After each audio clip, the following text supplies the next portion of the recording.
Pinagkaguluhan ngayon ng mga netizens ang TikTok trend ni Fiang, Binsoy at JM. Ito yung TikTok challenge na sinasabi nilang Superman. Ito yung pinaka-trending na TikTok ngayon kung saan sasayaw sila at may isang tumalon na parang Superman. At ito yung ginaya ni Binsoy, JM at Fiang. Sasayaw silang tatlo while tatalon si Fiang, nakahanda naman si Binsoy at JM para saluhin siya. Marami ang natuwa kay Fiang dahil wala daw mali siya sa kanya yung ginawa nilang TikTok.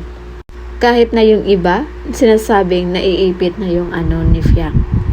At ang swerte daw ni Binsoy dahil nahawakan niya ito. Ayon ba sa mga netizens, nakailang ulit silang panoorin ang video na to dahil natakot sila na baka daw hindi masaluhan ni JM at ni Binsoy si Fiang. At ang isa pang ikinatuwa nila guys ay si JM dahil hindi malaman kung ano ay yung gagawin, kung sasayaw o sasaluhin na lang agad si Fiang.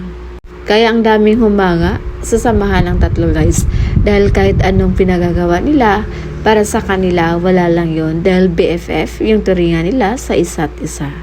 Hindi nasira ang samahan nila sa loob ng bahay kahit andito na sila sa labas. Ang ganda at ang gaan ng takbo ng relasyon ng tatlo.